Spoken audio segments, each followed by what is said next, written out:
The sound in the audio is of Israeli territory being attacked by Iranian missiles.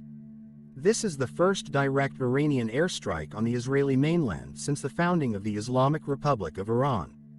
The reason for this unusual event is that on April 1, 2024, Israel bombed the Iranian consulate in Syria. This further escalated the war between Israel and Hamas, expanding it into the heart of the Middle East. In fact, things are not looking good for Israel at the moment. The war against Hamas has resulted in around 20,000 Israeli casualties, and the country's economic growth has been cut by a third from last year to pay for the astronomical cost of the war. When a country is in such dire straits, any sane leader would want to end the war as quickly as possible, but Netanyahu seems intent on prolonging the war by provoking the Middle Eastern countries surrounding Israel. The question here is, do Western countries, which have been friendly to Israel, also understand Netanyahu's moves? Well, let's take a look at an interview with John Bolton, who is the poster man for pro-Israeli opinion.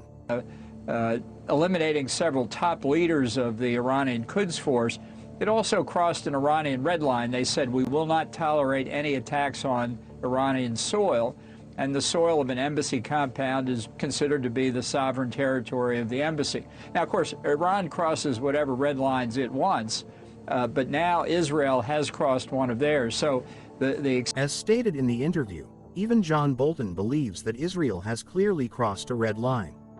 So the question that arises is, why does Netanyahu continue to play hardball on Palestine and the Middle East, even at great cost to himself? That's what we're going to talk about in this podcast. Oh, and of course I want you guys to know that my stories are one of assertions based on speculation and are by no means complete facts. The first perspective is that it is politically beneficial to take such a hard line, especially helping Netanyahu's political risk and approval ratings. To understand this, we need to look at Netanyahu's political position before the outbreak of the Hamas war. Netanyahu's political strategy before the outbreak of the Hamas war was characterized by a delicate balancing act to retain power amid mounting public dissatisfaction. By 2022, his third cabinet had already been tarnished by corruption allegations, eroding his credibility and sparking widespread discontent among Israelis. In a bold move, Netanyahu announced judicial reforms that would give the legislature the power to overturn decisions of the judiciary, a move that carpet-bombed the already simmering public anger and jeopardized Netanyahu's own political future. Faced with this internal turmoil, Netanyahu has sought a tactic of pivoting to a hardline stance on the Palestinians to defuse the political crisis that has become a deadline. This included provocative actions such as visits to East Jerusalem, cuts to the Palestinian Authority's budget, and the expansion of Jewish settlements west of the Jordan River.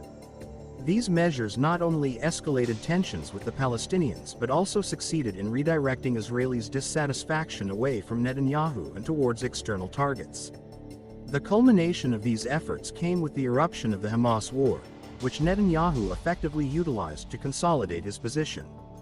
By maintaining a steadfast refusal to negotiate with Hamas, he sought to perpetuate the wartime atmosphere and bolster his image as a strong leader capable of confronting security threats. Despite international pressure for a ceasefire and negotiations, Netanyahu's uncompromising stance has persisted. This has served to prolong the conflict and reinforce his image as a leader unwilling to back down in the face of adversity. However, it also perpetuates a cycle of violence and instability in the region, with the long-term implications for peace and stability remaining uncertain. It's interesting to note that Netanyahu himself was a moderate in Israeli politics when it came to public diplomacy, so while he took a hard line with the Palestinians, he avoided outward friction with Middle Eastern powers Iran and Saudi Arabia, even going so far as to normalize diplomatic relations with Saudi Arabia. So why did this same man suddenly take a hard line against Middle Eastern powers after the Hamas war? A popular theory is that it was pressure from the far-right parties in Netanyahu's coalition. Before I get into this story, I'd like to introduce someone I read in an article. Someone who had a portrait of Baruch Goldstein, the Israeli-American terrorist who massacred 29 Palestinian Muslim worshippers and injured 125 others, displayed in his living room. Am I talking about the person who is a Reddit toxic user? No, it's Ben-Gvir, the leader of a major Israeli political party. And Netanyahu's coalition partner, the Otzma Yehudit Party, is run by him. His party is a pro-Israeli, ultra-nationalist ideology that calls for Israel's occupation of the entire Middle East.